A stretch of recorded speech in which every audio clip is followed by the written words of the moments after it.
Hey guys, what's going on? This is Ed from VinylAlbumCovers.com, and we are in my car, or at least I'm in my car. You're not in my car, but I'm in my car. So in the first episode of the Waveform, I talked about the fact that my first encounter with Don't Be Cruel by Bobby Brown was on cassette, and I mentioned that that cassette sounded pretty good, and it did. It was one of those MCA high Q cassettes, you know, high Q for high quality. Snazzy, yes? I'm at a red light now, so I can look at you. Oh, well, there goes the red light. Sorry.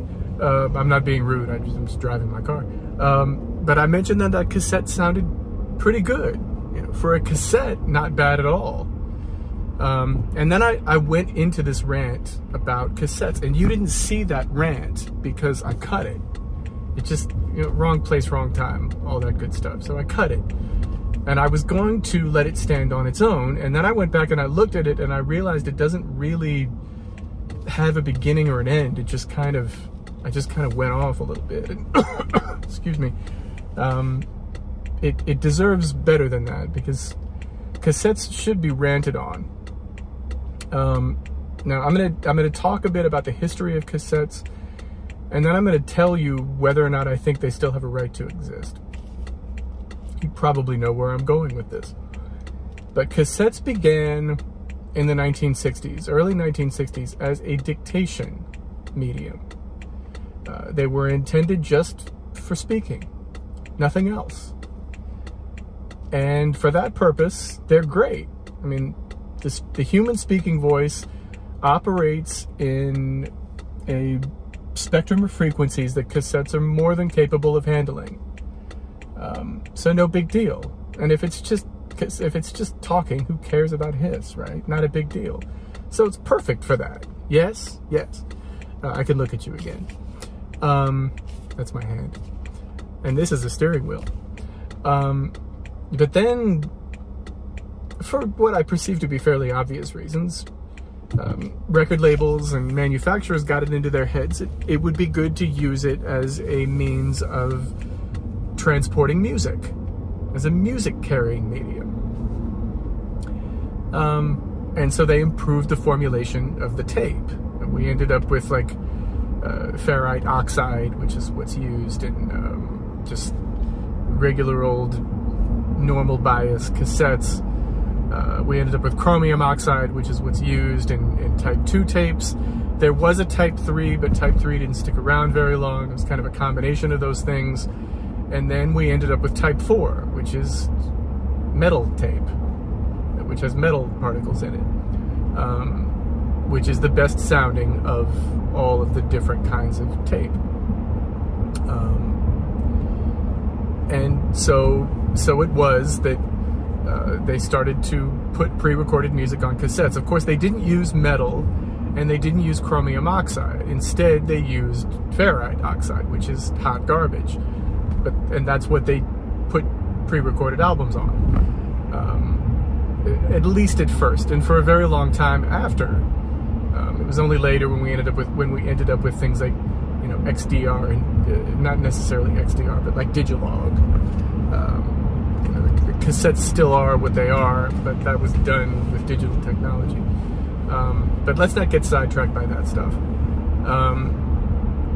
Here's the thing. I have used many different kinds of cassette player over the 20-something years that I was using them. I have used Nakamichi Dragons. I worked at a TV station that had one, and I used it. They also had a Yamaha deck that was, for cassette decks, really nice. Fine bias adjustment and things like that, stuff that you won't find anymore in today's tape decks, that's for sure. And it was just, you know, completely Dolby'd out. And the NAC didn't have that, but the Yamaha did. And I owned a Yankeo. I called it Yankeo just now. I'm not even going to edit that out because I'm an idiot. But I owned an Onkyo that was, by cassette standards, again, not bad at all. Excuse me.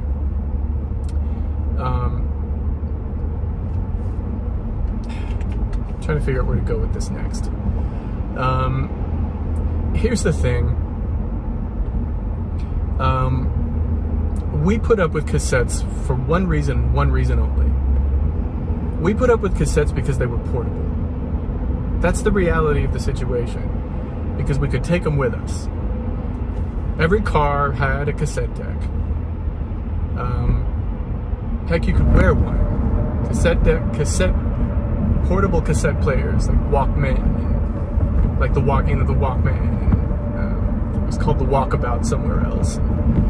Every company had a portable personal cassette player. Every one of them, even with record functions, highfalutin Dolby and things like that. Like every manufacturer worth its salt had them, and I had a few of them too. I had a couple of Sonys that were very nice.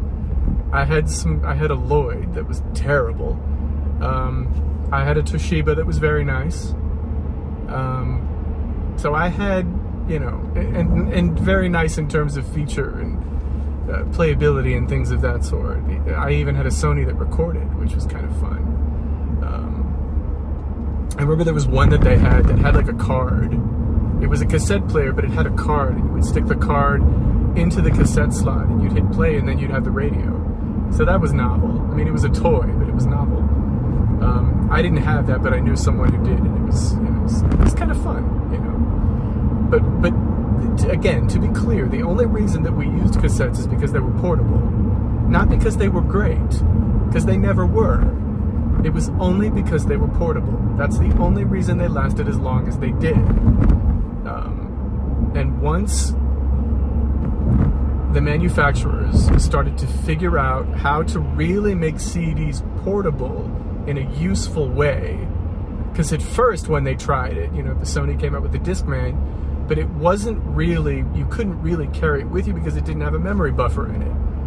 So you'd move it weirdly, and it would skip. So you couldn't really carry it with you. I remember they had old, like, external car CD players. Sony made them too. In fact, Kenwood did too. There were a bunch of manufacturers that did, but it would come with like a table, like a metal table with springs in it, so that if you put it, you can't see this, but if you put it like on the top of your center console, right next to you, in your car, and you hit a bump or something, it would just be on springs, so it would move, and you wouldn't have to worry about the thing skipping. Not a great way to handle that problem.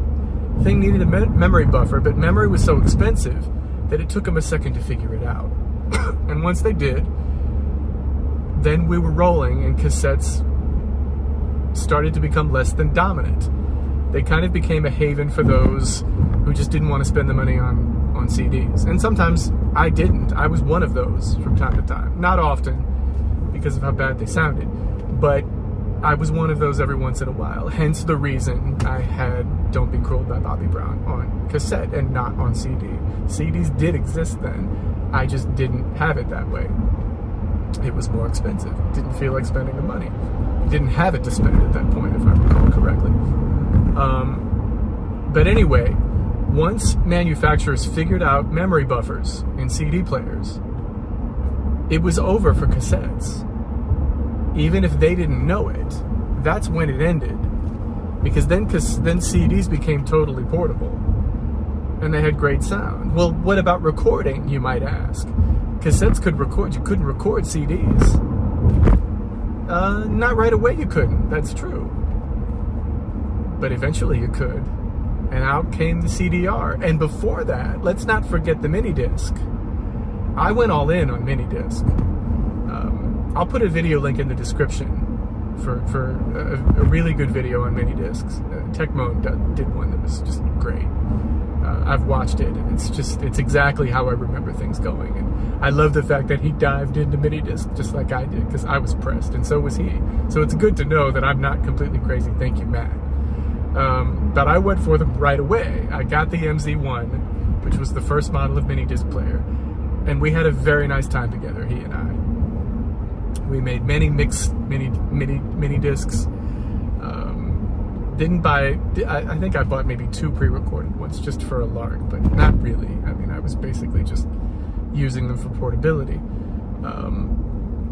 And you could put batteries in it and take it with you, and sometimes I did, although not all that often.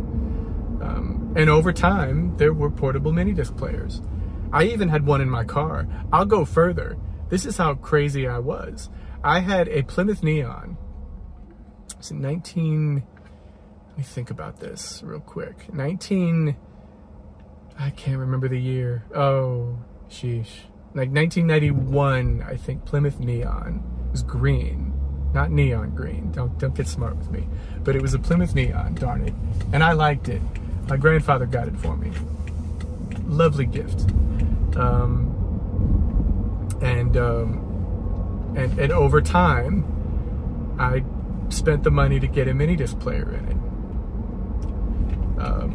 And I even got a changer. There was a changer in the center console. Dude, I was all in.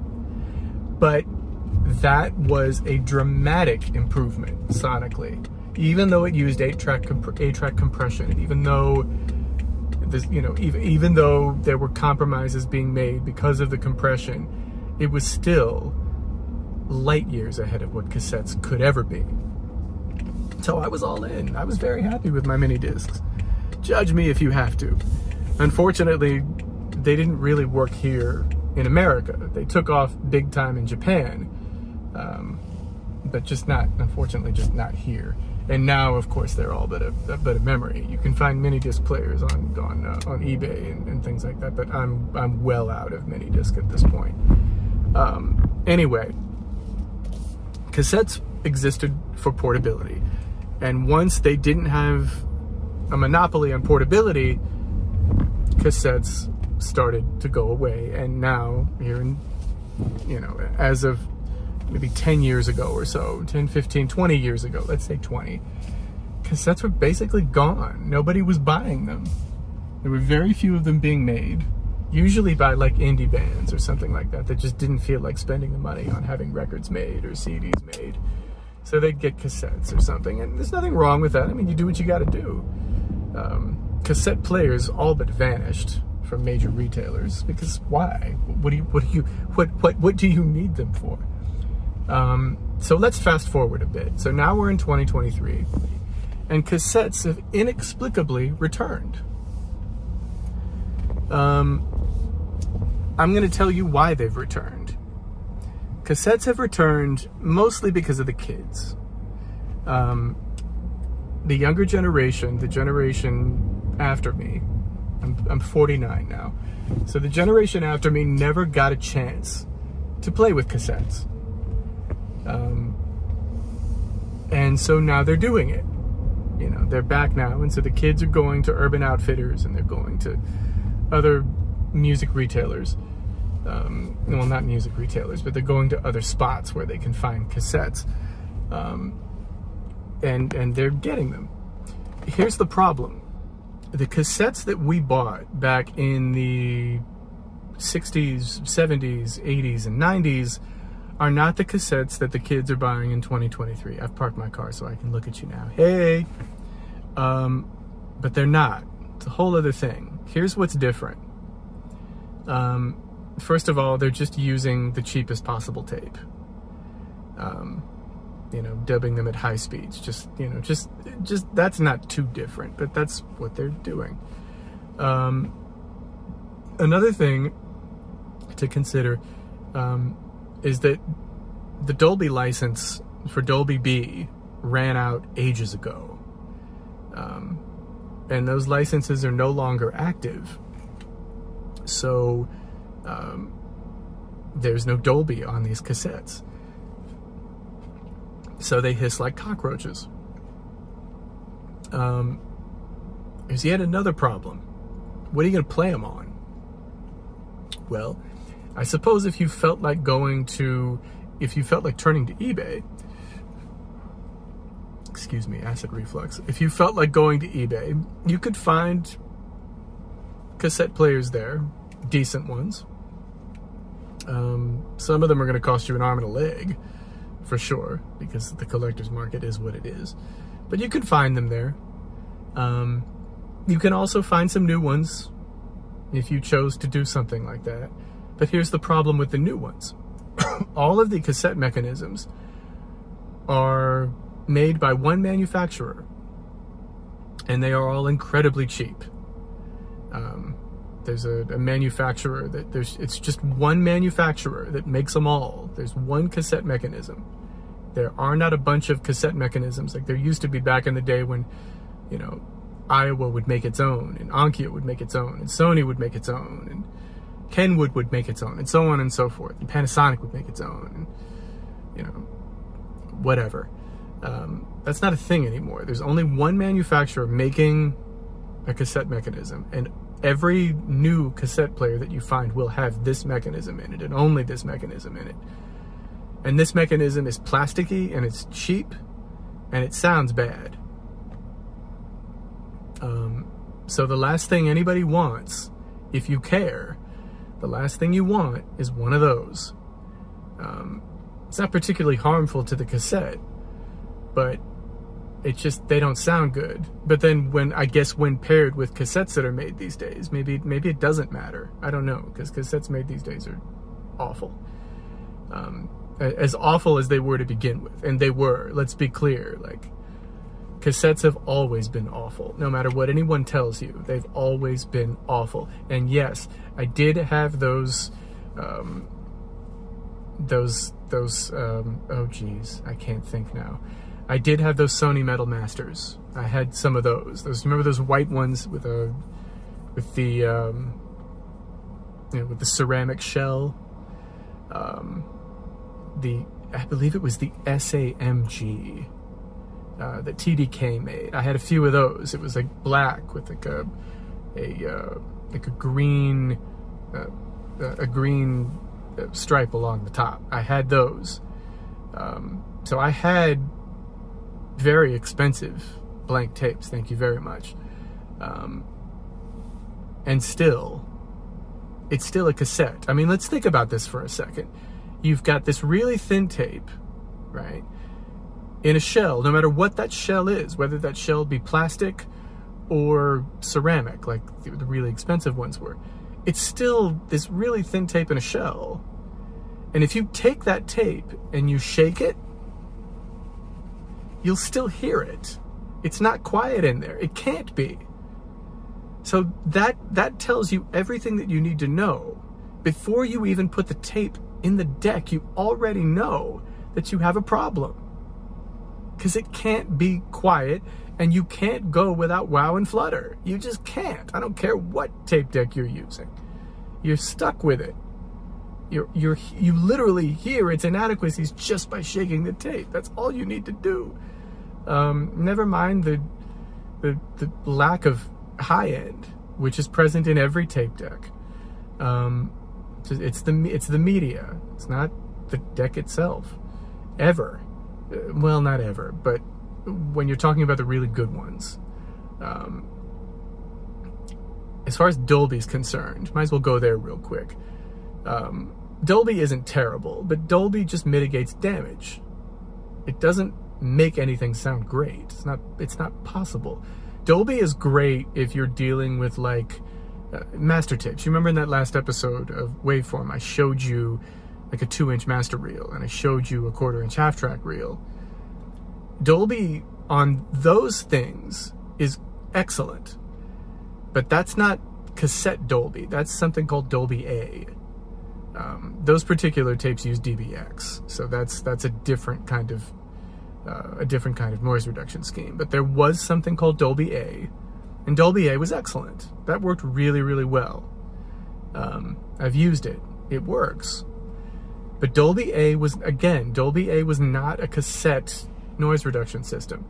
The cassette noise reduction systems were Dolby B, Dolby C, Dolby S, and then there was also Dolby HX Pro, which was really more about extending the high end of a cassette, which, yeah, I don't believe that ever really quite worked. Dolby S was the best of the Dolbys. And it was pretty quiet. But still, even once you get it quiet, you're still dealing with the inadequacies of the frequency response of a cassette, so you don't win no matter what you do. It's not like Dolby S was very late in the run of cassettes, but it's not like it was ever going to be a game changer, because it wasn't. It couldn't be.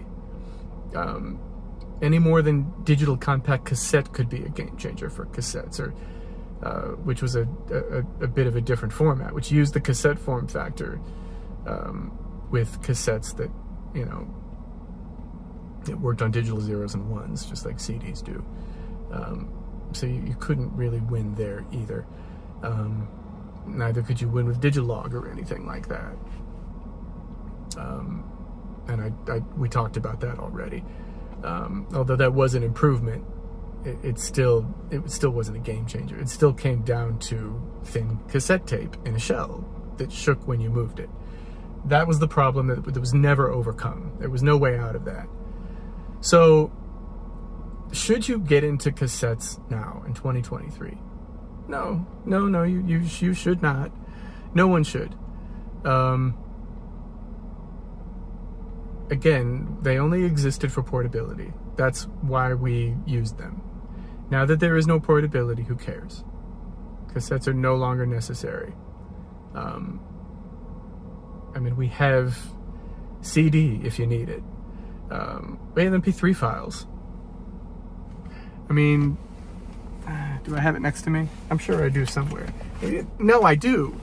I literally just went looking for my phone, and then I realized I was recording to it. Jeez. That's frightening. But I have the very phone on which I'm recording this video.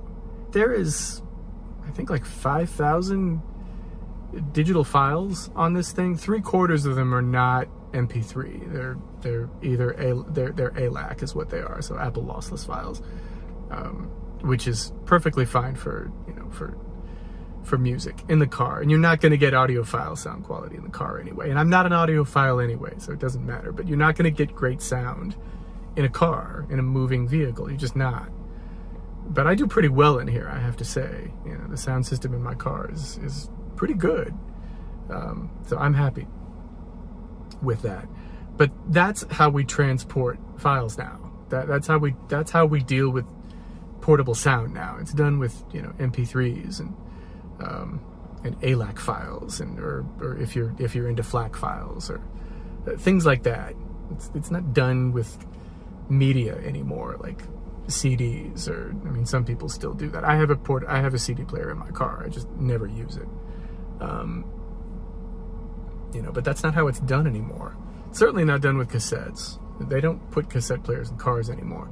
So, you know, you'd have to find a way to, you'd have to like get one on eBay or something and then get somebody to put it in for you if you wanted it. No one should ever do that. That's pointless. But I mean, no one should get into cassettes these days. There's nothing redeemable about them. If the kids are enjoying themselves, let them. Music should be fun. And if they're having fun, let them have fun. I'm not here to take away anybody's fun. If you like it, then you like it. Enjoy, please. I insist. I'm not here to be a killjoy, but I'm also not going to tell you the cassettes are great. Neither will I tell you that you're getting what the artist intended from a cassette, because you're not. They may have they may be colored and cute and everything. And some people even do them as a joke. I mean, I remember when John Mayer put out Sob Rock a couple of years ago. He put it out on cassette as a joke. It was ironic. He was releasing, Sob Rock is very much kind of an 80s themed album, kind of the music of his childhood. And so we have the album on the website, scanned and everything. You can see the package. It's brilliant packaging. It's so 80s. It's just sickening.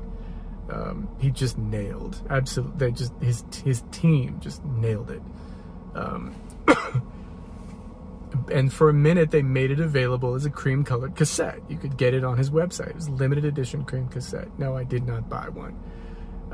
But if you bought that cream-colored cassette, I think it still said like Columbia stereo tape, or Columbia stereo cassette is what it would have said. So it said all that, but it didn't have Dolby on it.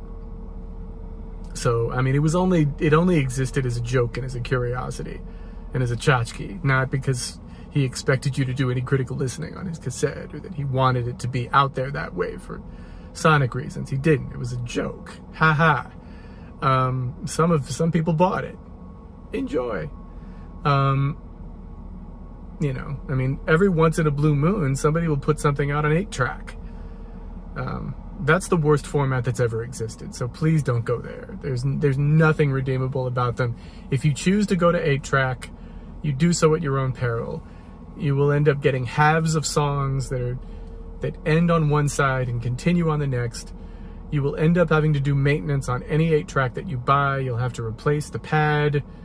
You know, it just, because the pad will have just gone to dust by this point. It's just, they're all like that. You can't get an old 8-track and play it. You just can't. You have to replace the pad. And the sound is putrid. It's worse than cassettes. A lot worse. So don't do it to yourself. But yeah, cassettes. So much no. Don't do it to yourselves. If the kids are having fun, let them have fun. But if you're the least bit curious and you're not really trying to have fun, you're just curious about what they sound like, just stop right there. Just go back to your vinyl. Vinyl sounds best anyway. That's the best sounding of anything, under most circumstances. Although CDs are absolutely great. There are some amazing sounding CDs out there. Bobby Brown's Don't Be Cruel on CD is amazing. But then it's also amazing on LP too. It just sounds great, period. But yeah. So I wanted to kind of throw that rant out there. Although this was a lot more well articulated, or better articulated than my other rant. You didn't need to hear that. But this one makes a lot more sense. So forgive me for going on at length, because I did. I can see that I'm over 20 minutes into this, so my apologies. But anyway, thank you very much for watching my car rant, and who knows, maybe I'll do more of these. Until we see each other again next time, keep listening to great music. Just don't do it on cassettes.